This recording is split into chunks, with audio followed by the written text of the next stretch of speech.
I'm Jane. And we're SpielMill.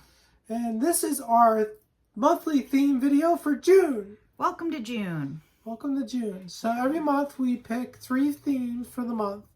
And then we come up with games that would make like the perfect game day for each theme. Yeah, exactly. And just FYI, I'm drinking tea. I want to give a shout out to Tea and Games. If you don't follow her, you should. You should go watch her games. And I'm drinking blueberry green tea today out of my Game Piece Yoda mug. Just had to say that because I love the theme. Perfect. All right, so our first theme for June is, of course, Pride. Yep. Happy Pride, everybody. Happy Pride. And so we actually we can't get out of the house to go to celebrate Pride at any Pride events. So we have our own Pride event here, and shocker, it's a game day. So yeah. Yeah, let's talk about what we're going to play. Well, so we picked a bunch of games, first of all, that either have content that focuses on queer lives or, characters or something, or subject matter, or we picked games designed by people who have a queer background. Yes, exactly. So our first game that we're going to start off the game day with is a nice light intro warm-up game for everybody, and that is We Can Play. And this is basically timelines with a women's history bend. And for the most part, it's not really a queer game, but it does have a couple lesbian events that are part of it. Absolutely. In fact, the last game I had, I had a card that was like the first openly lesbian, I think, artist or something like that. So, and this is a lovely game and a great way to start a game day and get everybody kind of warmed up and thinking and talking, and really like it. All right. So our second game is a much, much more serious game. And this is a really important game, though, I think. It's called Stonewall Uprising. And it's named after the Stonewall riots, but it's really about queer history through the 60s, 70s, and 80s. Yeah, absolutely. So it deals with pretty heavy subject matter. It does. And it does so sometimes in a very serious way. So it is not a light game by any stretch of the imagination. It deals with the AIDS crisis, for example, and that's a pretty rough part of the game. But and we found that the way the player versus player mode is set up, one player has to play like the man who's against Pride, and we don't always want to do that. And there's a co-op version though, so you can play co-op. Yeah, that's what we did. We played the co-op. Neither one of us wanted to be the folks that were... Yeah, we didn't want to be the man. Nope, we did not. We did not. So, but this is a really wonderful game. It's a great way to learn also about queer history without actually it being boring. So, a really good game. Solid gameplay as well as a great subject. So our next game is by a trans game designer, Amabel Holland. Author's note, we have not played this yet. It's on our shelf of opportunity. We just got it. In fact, I'm looking at it. But her games are usually pretty good. So. It's right there. And it is called Doubt is Our Product from Amabel Holland. And I'm super excited about this. It's basically about like the advertising industry, selling cigarettes, I think. Yeah, I mean, the cover suggests a focus on, the cigarette industry, tobacco industry. So it'll be interesting when we play it. We got to get this to the table soon. Yeah, super for Pride. Absolutely. All right. What's our next game, dear? Okay, next on our list is another game designed by a queer person, and that's Artisans of Splendidville. Yep.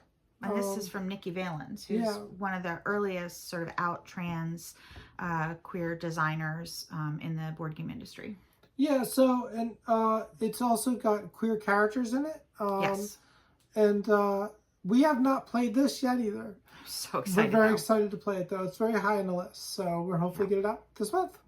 Yes, absolutely. And then that was our last game for our planned game day, but we got some honorable mentions we want to talk about. I do want to say that really anything from Nikki Valens would be a great choice for this month. Eldritch Horror, I think, is what we picked last year because we didn't have Artisans of Splendid Vale when I was thinking about, celebrating Pride Month. But our next game is called Heckin' Hounds. This is on BGA. You can check it out there. We've started a game. I really don't know how to play it yet. Not yet, no. But this is by a trans game designer as well. And again, it's on BGA. So even if you don't own any of these games, you can go check this one out for Pride Month on BGA. Yeah. And then another game. Oh, the next two games are games that are not out yet, but are both by well, I'm sorry, one is by a trans designer and the other one is queer subject matter. And so then the first game is Crustaceous Rails, which looks really good. We backed it on Kickstarter. We're very excited for when it comes out, which should be later this year. Yep. And then the second one is Molly House. I super can't wait for this one. Oh my God. This is about, of course, the history of queer gathering places, or specifically gay men gathering places in England in, what, 18th century-ish? I'm not sure the exact time period. 17th, yeah, 18th, 19th century. But this, I'm going to mess this up. There's a prize for game designers from... Is that the Zebola or Zebola? Zenobia Awards. Yes, Zenobia. This one, the Zenobia Awards. If we massacred that, we'll put it down there. Yeah, sorry about that. A couple years ago, and I desperately wanted to play it and was so excited when I saw this come into Kickstarter. So that is our Pride Game Day. If you know of other games that have really good queer subject matter, or by queer LGBTQ plus game designers you want to call out, put them in the comments below. Now, next up for theme, we have, what are you doing right now in this time of summer? Well, you're likely gardening, or many people are. So, so we thought gardening would be a good theme. Yeah, absolutely. And we went with a bunch of games, but we thought if you're doing a whole game day about gardening, first of all, you could just go with Uwe games. But we didn't do that. We have maybe one or two. Yeah. But we thought would be a great way to start would be the roll and write game, Delicious. This is a really good game. And it's a really good roll and write game. And you can print and play this if I'm not wrong? Or I'm no? not sure. No, we just implemented it. We implemented it and sort of using spreadsheets and stuff to make it easy to play from our recliners. But that's partially due to my illness, which sometimes relegates me to the recliner. Yeah, but this is a really, really great roll and write game. And again, there's a ton of games that have gardening, but we pick games that were very specifically like about gardening. Yeah. And Delicious is specifically about gardening. Yep. Our 100%. next game is an Uwe game. You grow food in all of them, I think, but this one is specifically about growing food in a greenhouse in Iceland, and that's Ray Colt.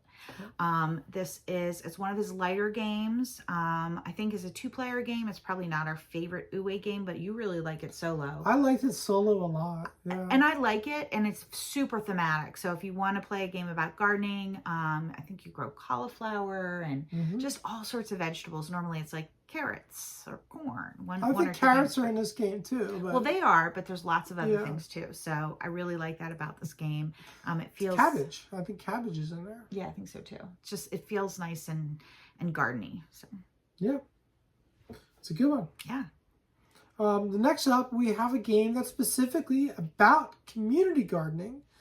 And this is from the Tessa Collective, and this is called Community Garden, which is a really good, actually, gateway worker placement game. And it's, you know, you have your compost, you have your garden. Got your tools. Yeah, you got your tools, and it's it works really well. In fact, if you have somebody in your life that likes to garden and isn't a big gamer and you want to kind of get them in, this is a great way. This would be a really good gateway game for it. Very thematic, super cute, really fun. We enjoyed it. Sometimes gateway games, you as a heavy gamer, a serious gamer, you might think, it's not for me, but we really like this one. Yeah, this is a great one. We're pretty tolerable of lighter games too, usually. That's true. So that's true.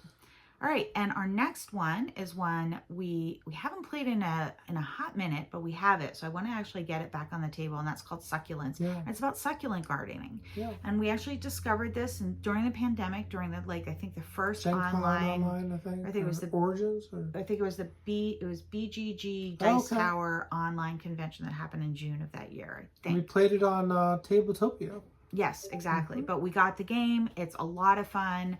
And I thought this was a great one to throw in there because it's a little bit different. You're not growing vegetables. Yeah. You're not even growing flowers. You're growing succulents. How fun is that? Although some of the very succulents fun. flower too. But yeah, this is a great game. So the last game we thought we'd cap out the night is one of our favorite garden games, again from Uwe Rosenberg, and it's Cottage Garden. We really enjoy Cottage Garden. It's a beautiful game. It's a fun game, and it's a light medium game, maybe light. That's a little, I mean, I think there's some chunky, some thinking there. There's some thinking there. It's not super chunky, but it's definitely not chunky. The polyominoes and kind of planning ahead and the scoring conditions, moving up the tracks. But it's a good thematic gardening game. And it's beautiful. You're gardening flowers for the most part in this one. So that's sort of a nice change from the vegetable gardening and the succulent gardening. And it kind of rounds out your whole garden theme. Super nice. And then when you're all done, go out in the garden and start gardening. Get your hands in the dirt. Do it after the games because then you're going to get dirt all over the games. You don't want to do that. All right, so what's our next theme, dear? Our next theme is summer tourism. So a lot of folks are starting to take their summer vacations right now.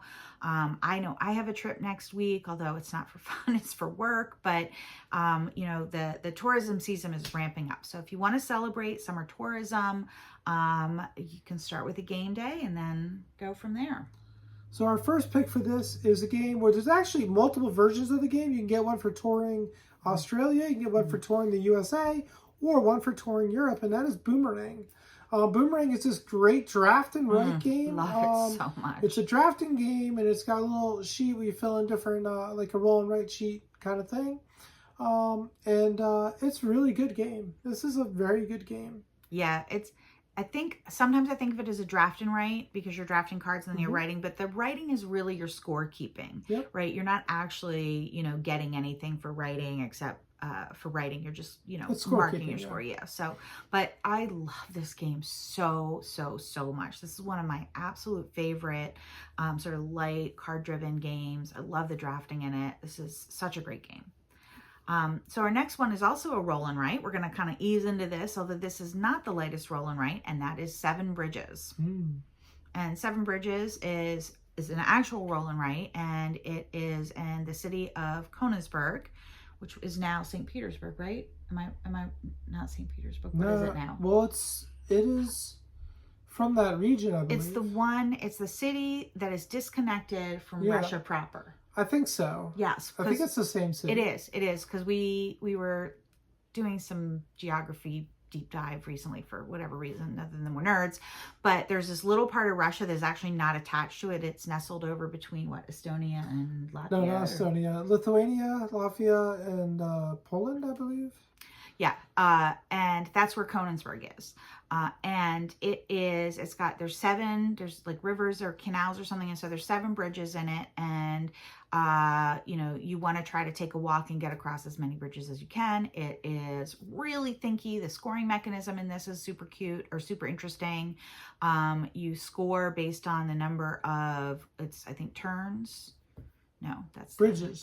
Number of bridges that you cross. For every bridge that you cross, you get to calculate another scoring condition. Yes, that's right. And then scoring conditions are things like how many trees you passed, or how many buildings you passed, or something like that. So how many landmarks you visited. This is such a good game and so interesting with a lot of decision space in it for a roll and write. A lot of decision space. So it's definitely one of our favorite roll and writes. It is definitely one of our favorites. So yeah, but again, it's all about tourism. You can go for a walk in this city that you're visiting in Königsberg. All right. Cross some bridges. And then next up on our list, and one thing you do when you travel, you're going to stay in a hotel. So why not the Grand Austria Hotel?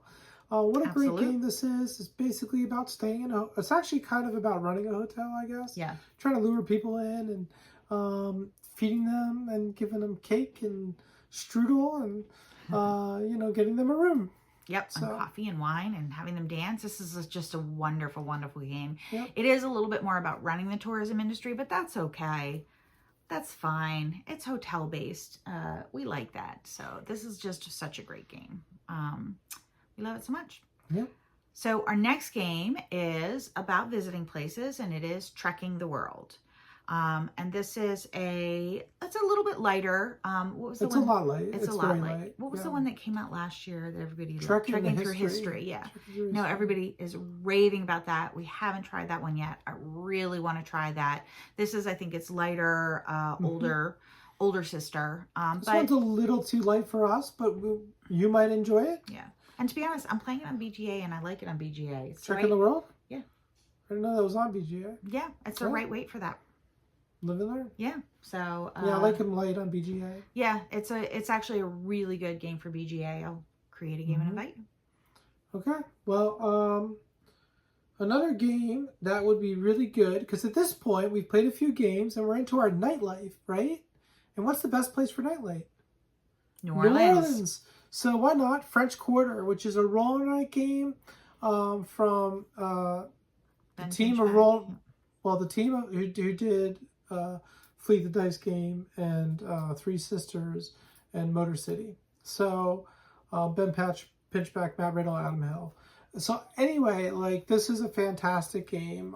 You get to go to Bourbon Street. You get to travel throughout the city. You got second shift. Do different things. Go to museums, whatever. Second line.